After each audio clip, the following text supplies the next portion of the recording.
बोलिए शंकर भगवान की जय। श्री लक्ष्मी नारायण भगवान की जय हो। श्री शिव महापुराण की जय हो।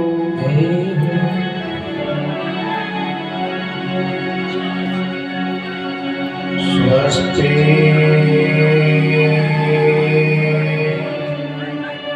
श्री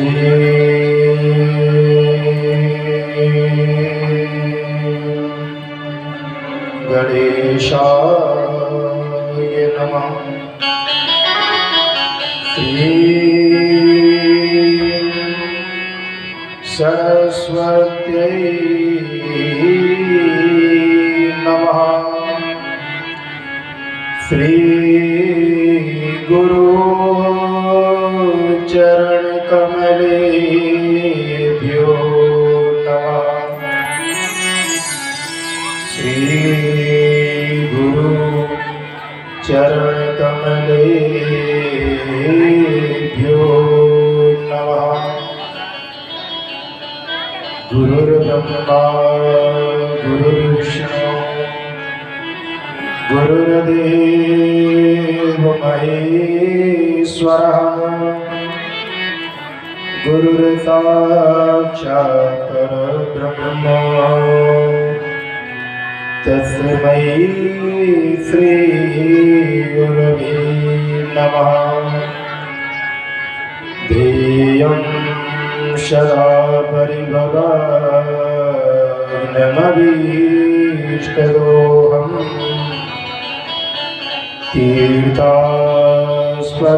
सर्वविरचितं शरण्यं दैत्यार्तिहं प्रणतपावभवाब्धिभूतं वन्दे महापुरुषते चरणारविन्दम्। कर्पूरगौरं करुणावतारं संसारसारं भुजगेन्द्रहारं सदा वसन्तं हृदयारविन्दे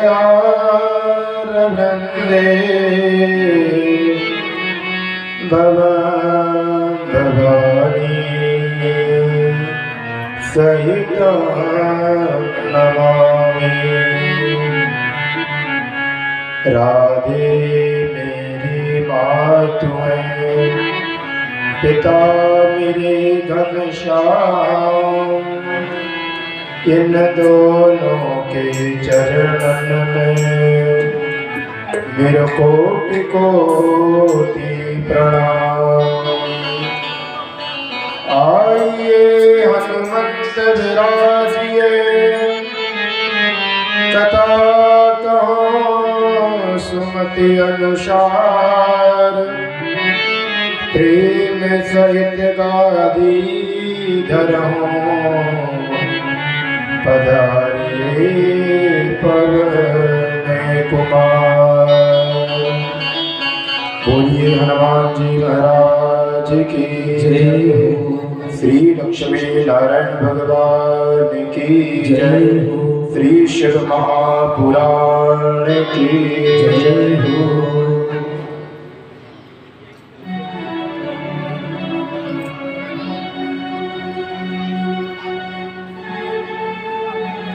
सर्वप्रथम भूत भावन भोलेनाथ के पावन चरणों में प्रणाम करते हुए, मेरे इष्ट मेरी आराध्य भगवान श्री बांके बिहारी जी के पावन चरणों में प्रणाम करते हुए, ग्राम के सभी देवी देवताओं के पावन चरणों में प्रणाम, हमारे पितृ देवताओं के पावन चरणों में प्रणाम करते हुए, मंच पर विराजमान ब्राह्मण देवता के पावन चरणों में प्रणाम।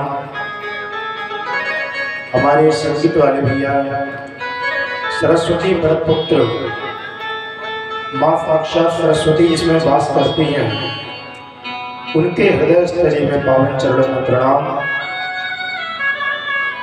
एवं कथा पांडाल में भक्त विराजमान भक्ति शक्ति माताएं एवं बहनें, आप सभी के अंतःकरण में भगवान भोलेनाथ की सुंदर प्यारी अद्भुत छवि को प्रणाम करते हुए सभी रिश्तेदार, सभी नातेदार, कथा के आयोजक, कथा के संयोजक, कथा के व्यवस्थापक एवं सभी कथा पांडाल में विराजमान सभी के अंतःकरण में मेरे राधा माधव की छवि के लिए प्रणाम और आप सभी का ये व्यासपीठ जोरदार स्वागत करती है। आप सभी का बहुत बहुत वंदन, बहुत बहुत अभिनंदन। परम पूज्य श्री रामकृष्ण जी महाराज की आज्ञा से एवं हमारे कथा व्यास जी के आज्ञा से इस दास के लिए दो शब्द कहने के लिए अवसर मिला है। उन्होंने आज्ञा दी, हम आज्ञा को ठुकरा नहीं सकते, तो मैंने कहा ठीक है, अगर आपकी आज्ञा है तो मैं आज्ञा का पालन जरूर करूंगा। और आप सभी का प्रेम के कारण भगवान भोलेनाथ की कृपा, व्यास जी की आज्ञा, पूज्य महाराज श्री की आज्ञा और भगवान भोलेनाथ की कृपा और आप सभी लोगों का आग्रह करने से ये हम आज यहाँ पर विराजमान हैं। आप सभी का बहुत बहुत वंदन, बहुत बहुत अभिनंदन। श्री शिव महापुराण में विराजमान सभी भक्तगण और हमारे जो संगीत वाले भैया हैं, बड़ा ही प्यारा मधुर गला है और बड़े ही प्यारा गाते हैं। हमारी जो औरत के साथ दे रहे हैं हमारे मनोज भाई साहब और हमारे ढोलक वाले भैया हरि भैया और हमारे पेट पर जो साथ दे रहे हैं हमारे संदीप तिवारी जी, बड़ा ही प्यारा संगीत है। के माध्यम से कहा जाता है अगर कथा में संगीत ना हो तो सूनी सूनी लगती है, इसलिए आज यहाँ पर संगीत के माध्यम से भी आज हमारी कथा में चार चांद लगा दिए। बड़ी भगवान भोलेनाथ की कृपा। आइए हम चलते हैं भगवान के संकीर्तन की ओर, भगवान की भजन की ओर। बोले शंकर भगवान की जय। बड़े ही प्यारे, बड़ा प्यारा भजन भोलेनाथ जी का। तो आइए हम सही भक्तगण श्रवण करते हैं और बड़ी आनंद के साथ में और झूमते हुए, नाचते हुए, गाते हुए भगवान भोलेनाथ का भजन श्रवण करेंगे। बोले शंकर भगवान की जय। अरे काके धतूरा भांग भोले बाबा नाच रहे। अरे काके धतूरा भांग भोले बाबा नाच रहे। अरे काके धतूरा भांग भोले बाबा नाच रहे। अरे काके धतूरा भांग सभी लोग भोले बाबा नाच रहे। नाच रहे भोले नाच रहे। नाच रहे भोले नाच रहे। नाच रहे भोले नाच रहे। नाच रहे बाबा नाच रहे। काके धतूरा भांग भोले बाबा नाच रहे। अरे काके धतूरा भोले बाबा नाच रहे। भोले बाबा नाच सकते हैं तो हमारे सभी लोग खड़े हो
बोले शंकर भगवान की जय। बैठ जाओ सब जगह।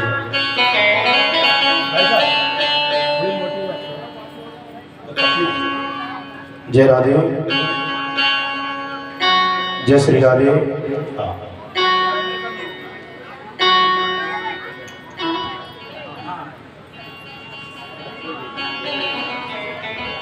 परम मंगलमय भगवान भोलेनाथ की परम कृपा से श्री शिव महापुराण का आज पंचम दिवस है। पंचम दिवस में भोले बाबा की आपने अद्भुत लीलाएं श्रवण करी। शिव महापुराण में 24,000 श्लोक हैं। श्री शिव महापुराण में कितने श्लोक हैं? 24,000। श्रीमद् भागवत महापुराण में 18,000 श्लोक हैं। श्री शिव महापुराण में पहले 1 लाख श्लोक थे। कितने श्लोक थे? 1 लाख। लेकिन हम जैसे मनुष्यों पर श्री व्यास जी महाराज जी ने बड़ी कृपा करी। कैसे कृपा करी? कहा कि कलयुग के लोग बड़े आलसी हो जाएंगे, कथा में मन नहीं लगेगा, अगर घूमने की बारी आ जाए तो कहीं भी चल देंगे। अभी पता चले यहाँ से भैया बालाघाट जाना है तो 1000 लोग तैयार हो जाएंगे। लेकिन गांव के लोगों से बोलोगे, क्षेत्र के लोगों से, भैया सहेली माताएं बहनें कि भैया कथा चल रही अपने गांव में, आज पंचम दिवस है तो कथा श्रवण करने चलो। लेकिन कथा में रुचि कम हो गई। ये किसका प्रभाव है? कलयुग का, हमारी बुद्धि का। हम अपनी बुद्धि कहाँ लगाना चाहिए ये हमारे शिव महापुराण बताता है। हमारे लिए धर्म चीजों से जुड़ना चाहिए।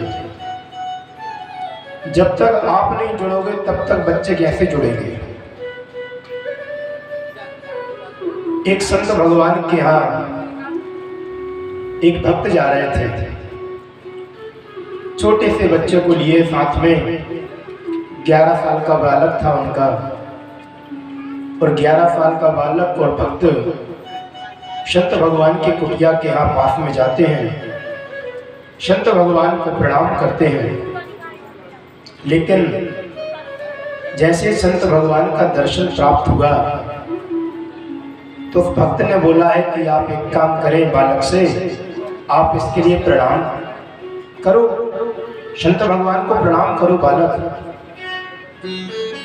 संत भगवान को देखते देखते आधे घंटा हो गया, लेकिन वो बालक संत भगवान को प्रणाम नहीं करता। संत भगवान ने कहा, पागल, एक काम कर, पहले तू प्रणाम कर, तुझे देखकर बालक अपने आप प्रणाम कर लेगा, अपने आप प्रणाम कर लेगा। जैसे ही उस व्यक्ति ने संत भगवान को प्रणाम किया और भैया देर नहीं लगी, तुरंत ही बालक ने प्रणाम कर लिया। ये है भगवान की कृपा। ये है हमारे जीवन में अगर बच्चों को संस्कार देना है तो सर्वप्रथम हमारे जीवन में संस्कार आना अनिवार्य है।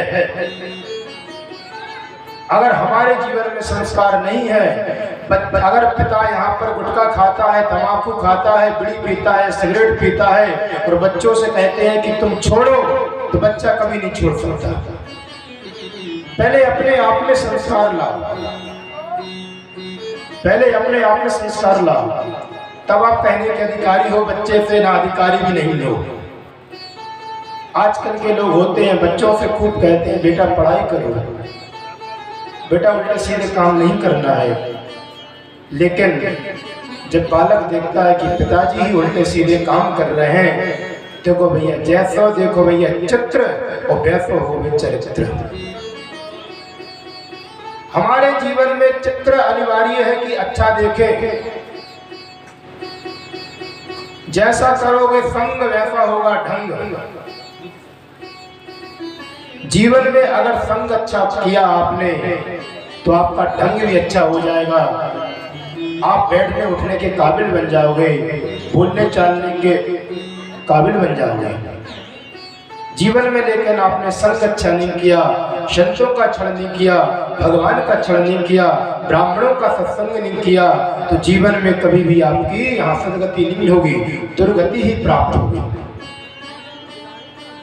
इसलिए संग हमारी अच्छा करना चाहिए। श्री शिव महापुराण कहती है, बड़ी प्यारी बात कहती है भाई। कहा जाता है शिव महापुराण में, सर्वप्रथम हमारे लिए प्रातः काल उठ जाना चाहिए। प्रातः काल उठ के भगवान सूर्य की पूजन करना चाहिए। जो व्यक्ति बालक विद्या में कमजोर है, पढ़ाई लिखाई में कमजोर है, उसके लिए सूर्य भगवान की आराधना जरूर करना चाहिए। अगर सूर्य भगवान की आराधना करोगे तो आपके लिए विद्या प्राप्त हो जाएगी। भगवान को जल चढ़ाओ और भगवान की 7 परिक्रमा लगाओ। कितनी? सूर्य भगवान की 7 परिक्रमा लगती हैं। भगवान सूर्य की 7 परिक्रमा लगाई जाती हैं और भगवान विष्णु की 4 परिक्रमा लगाई जाती हैं। भगवान राम जी की भी 4 परिक्रमा लगाई जाती हैं, भगवान कृष्ण की 4 परिक्रमा लगाई जाती हैं, भगवान नरसिंह देव की भी 4 परिक्रमा लगाई जाती हैं। जितने भी विष्णु अवतार हैं सबकी 4 परिक्रमा लगाई जाती हैं। भगवान विष्णु का पूजन करो, भगवान राम जी का पूजन करो, कृष्ण भगवान का पूजन करो। और पूजन करने के बाद में अगर आपने 4 परिक्रमा नहीं लगाई तो वो पूरी पूजन का फल प्राप्त नहीं होगा। इसलिए भगवान की परिक्रमा लगाना चाहिए। गणेश जी भगवान की 3, किसी को पता है कि नहीं पता? गणेश जी भगवान की 3 परिक्रमा लगाना चाहिए। आप रोज गणेश पूजन करते हैं और भगवान की यहाँ पर, तो वो परिक्रमा भी कई प्रकार की होती है।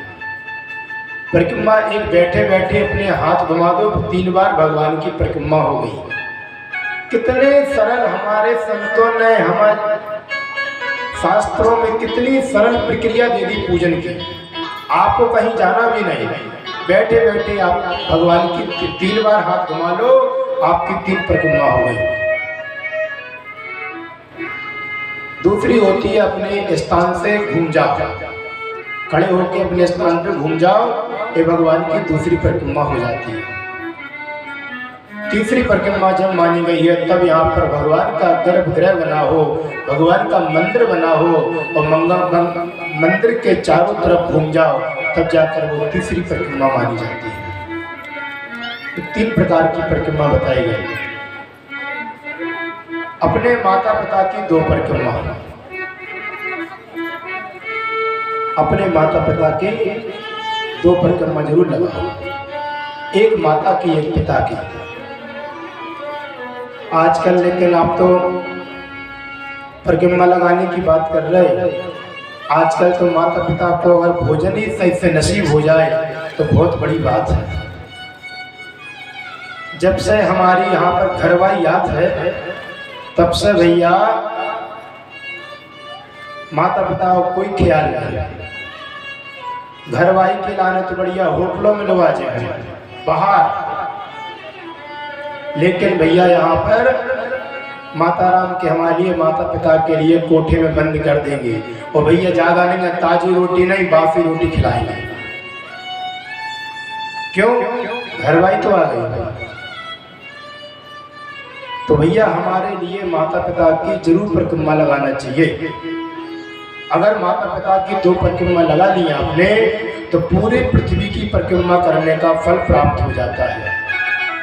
आपको कहीं भी तीर्थों में जाने की कोई आवश्यकता नहीं ना।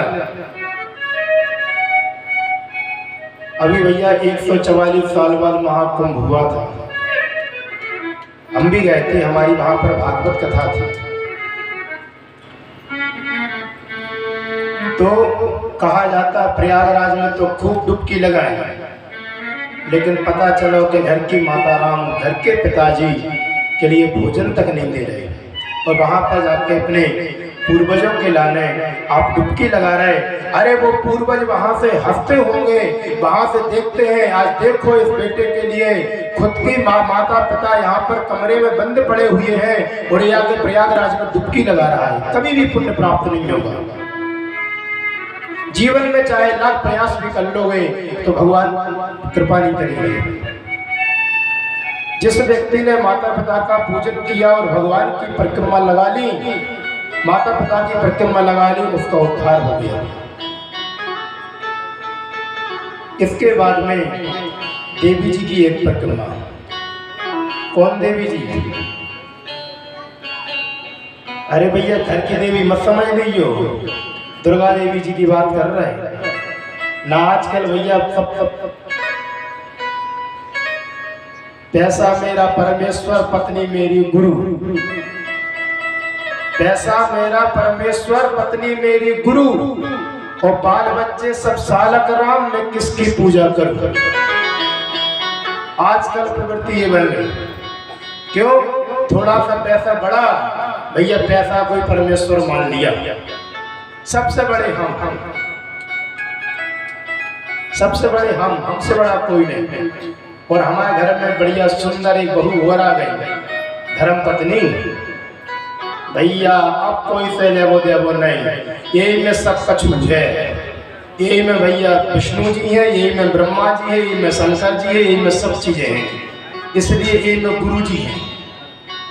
पत्नी मेरी गुरु, और भगवान की कृपा से दो चार ठैया बालक हो जाए, दो चार ठैया बालक हो जाए, बाल गोपाल हो जाए, तो भैया फिर तो संसार से कोई लेवो देवो है ही नहीं। बाल बच्चे सब सालक राम, जितने भी बाल गोपाल है सब सालक राम खेल रहे हैं। अब भैया किसकी पूजा करूं? कोई देवता ही नहीं बचे जो उनकी पूजा करें। तो भैया ऐसा नहीं करना।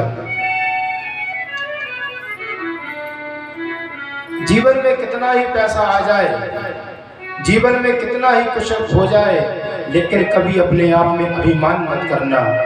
जहां पर अभिमान आता है वहां से भगवान चले जाते हैं। कभी भी नहीं करना। धन्य लेकिन मेरे भोले बाबा,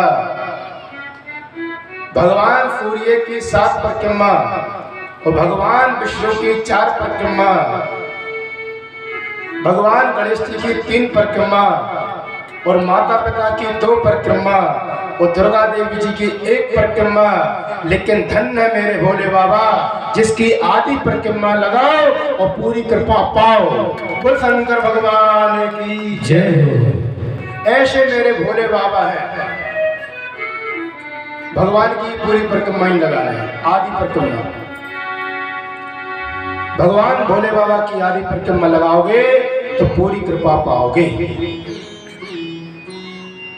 अरे शिव महापुराण तो ये भी बात बोलता है कि भैया अगर भगवान शंकर जी अगर आपके पास में ना हो, आपके पास में मंदिर ना हो, आपके घर में शंकर जी ना हो, आप कहीं जंगल में फंस गए हो, आप कहीं अकेली हो, तो क्या किया जाए? कहा कि एक काम करो, अपने हाथ के अंगुष्ठ को ये शंकर जी बना लो।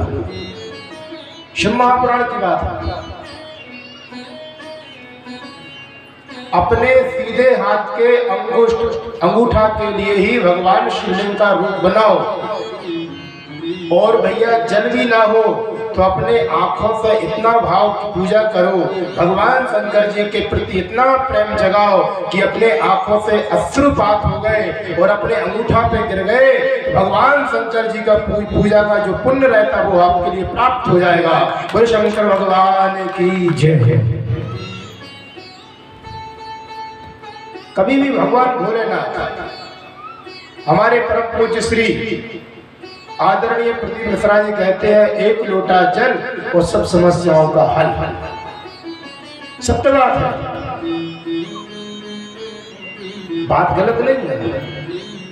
जो लाखों लोगों करोड़ों लोगों के लिए बता रहा है तो वो बात गलत नहीं हो सकती है। आप सच्ची श्रद्धा से आप भगवान को जगाओगे तो आपकी जरूर कामना पूरी होगी, जरूर कामना पूरी हो जाएगी। लेकिन श्रद्धा विश्वास। दूसरा भगवान का नाम कभी ध्यान दिया? नाम क्या है? भोले। क्या नाम भगवान का? भोले। और दूसरा नाम आता है भाले। अरे भैया, भोले का मतलब तो समझ में आता है मनोज भैया, भोले का मतलब तो समझ में आता है। भोले का मतलब होता है सरल और सहज, लेकिन भाले का मतलब समझ में नहीं आता। भाला का शब्द क्यों लग गया? भोले और भाले, कभी आपका आज तक विचार किया आपने?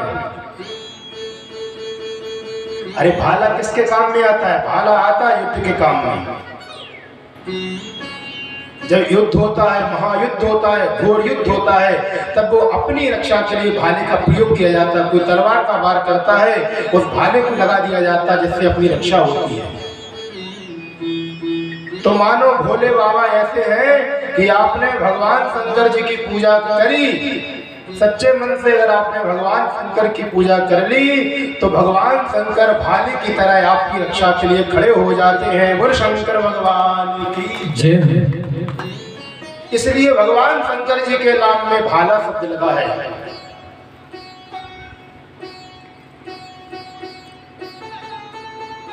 जब तक हमारे जीवन में श्रद्धा नहीं होगी, तब तक हमारी कामना पूरी नहीं होगी। क्यों? रामचरितमानस में बड़ा प्यारा श्लोक है। भवानी शंकरौ वंदे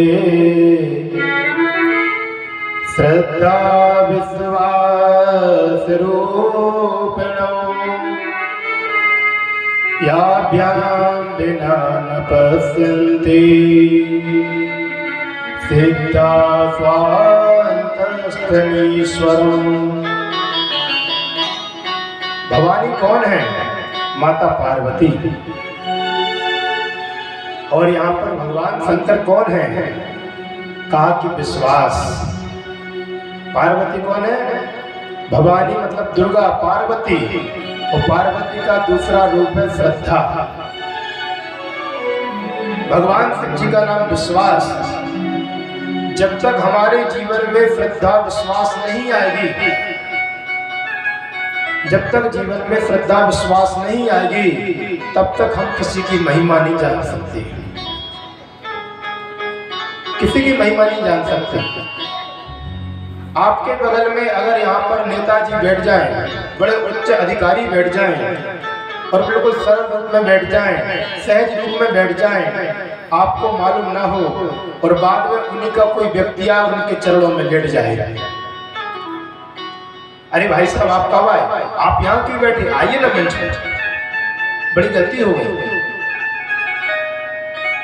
तभी आप लोग भी सोचेंगे कि भैया कोई अधिकारी है, कोई है, तब वो जानकारी रखेंगे भैया ये फलाने अधिकारी है, तब आप सब लोग भी उनके साथ में हो जाओगे। ऐसे भगवान की महिमा, ऐसे भगवान की महिमा श्रद्धा कब बनती है? एक महात्मा चले जा रहे थे, हमारे परम पूज्य श्री व्यास जी महाराज जी का भी आगमन हो गया है। एक महात्मा चले जा रहे थे, रास्ते में एक बहुत बड़ा पत्थर पड़ा हुआ था। सुबह से लेकर शाम हो गई और शाम से लेकर सुबह हो गई। रास्ते में इस तरफ वाले आते हैं तो पत्थर मारते जाते हैं, और उस तरफ से आते हैं तो पत्थर मारते जाते हैं। वहाँ संत थे, करुणा वत्सल थे। जैसे वहाँ देखा, संत भगवान ने विचार किया, ये बेचारे पत्थर ने क्या किया है कि लोग आते और जाते हैं, रास्ते में पड़े रहते हैं, और यहाँ पत्थर ने क्या क्या दोष है कि बेचारा यहाँ पर लोग आते हैं उसको पैर मारते जाते हैं, उसको पैर मारते जाते हैं। तभी संत भगवान को करुणा आ गई। तो करुणा आने के बाद में एक चबूतरा वहां पर पास में बनाया और जो पत्थर में लोग पैर मार रहे थे उसको बढ़िया जल से साफ किया और साफ करने के बाद में सबसे ऊपर रख दिया और उसमें बढ़िया सिंदूरी कलर पोत दिया, बढ़िया चंदन लगा दिया, अगरबत्ती लगा दी, नारियल फोड़ दिया और तो एक संत भगवान ने जयकारा लगा दी, बोली मनसा पूर्ण हनुमान जी महाराज की जय। जो वहां राहगीर थे वो कहने लगे संत भगवान कौन से भगवान प्रकट हो गए। संत भगवान ने कहा ये मनसा पूर्ण हनुमान जी महाराज। तो कहा भैया इनका काम क्या है। कहा जो भी आप कामना करोगे वो आपकी पूरी कर देंगे, जो भी कामना करोगे वो आपकी पूरी कामना पूरी कर देंगे। लोगों ने वहां मनोकामनाएं हाथ जोड़ के प्रणाम किया, वहां लोगों की मनोकामनाएं पूरी होने लगी। ये है भैया श्रद्धा विश्वास का समान। हमारे जीवन में अगर श्रद्धा आती है, हमारे जीवन में विश्वास आ जाता है तो एक पत्थर भी भगवान बन जाता है। आज यहाँ पर सभी लोगों की कामनाएं पूरी होने लगी और वो जगह मनसा पूर्ण हनुमान जी महाराज जी के नाम से जानी गई। धीरे धीरे करके परिश्रम हमारे लिए जीवन में करना चाहिए। अगर हमारी परिश्रम, हमारी लगन, हमारी श्रद्धा, हमारे विश्वास अगर भगवान के प्रति रहा तो भगवान पूरी जरूर करते हैं। शंकर का पता क्या अर्थ होता है। शंकर का अर्थ कहा गया है समयान होता है सुख। जो हमारे दुखों का समन करे वो है सम करने वाला। कौन? भगवान शंकर। कहा कि जो हमारे दुखों का नाश करे उसका नाम है शंकर। बोले शंकर भगवान की जय। बोले व्यास जी महाराज की जय।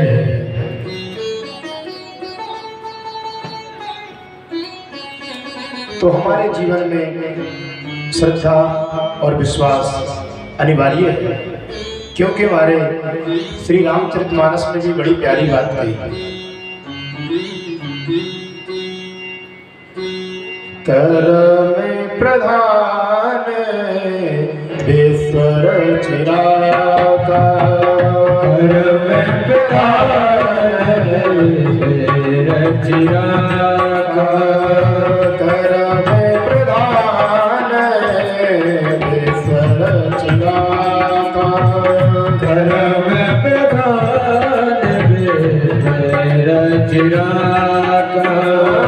जो जस कराही तस फल चाखा, जो जस कराही सो तस फल चाखा, जो जस कराही सो तस फल चाखा, जो जस कराही सो तस फल चाखा।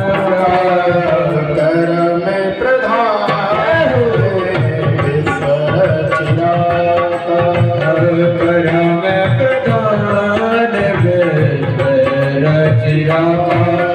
विश्वर चिरागा। हम सोचते हैं कि भगवान हमें परिवार देता है, भगवान आचार देता है, भगवान विचार देता है। तो नहीं भैया, हमारे अपने किए हुए कर्म ही हमारे लिए अपना जन्म देते हैं। जैसा आप कर्म करोगे वैसा आपको फल मिलेगा। ये हम नहीं कह रहे। कर्मण्येवाधिका रस्ते मां फलेषु कदाचन, भगवान कृष्ण महाभारत में कहते हैं। इसलिए हमारे लिए कर्म करना चाहिए। एक बात और हम कह रहे हैं, कर्म तेरे अच्छे हैं, कर्म तेरे अच्छे हैं तो किस्मत तेरी दासी है। बड़े ध्यान से सुनना। कर्म तेरे अच्छे हैं तो किस्मत तेरी दासी है, और नियत तेरी अच्छी है तो घर में मथुरा काशी है, घर में मथुरा काशी है। कहीं जाने की जरूरत भी नहीं। अगर तुम्हारे कर्म अगर अच्छे हैं, माता पिता की सेवा करी, अतिथियों का सत्कार किया, संतों का स्वागत किया, ब्राह्मणों का स्वागत किया, तो आपके घर में ही काशी है, वो घर में ही अयोध्या है, वो घर में ही मथुरा है। कहीं तीर्थ में जाने की आवश्यकता नहीं है।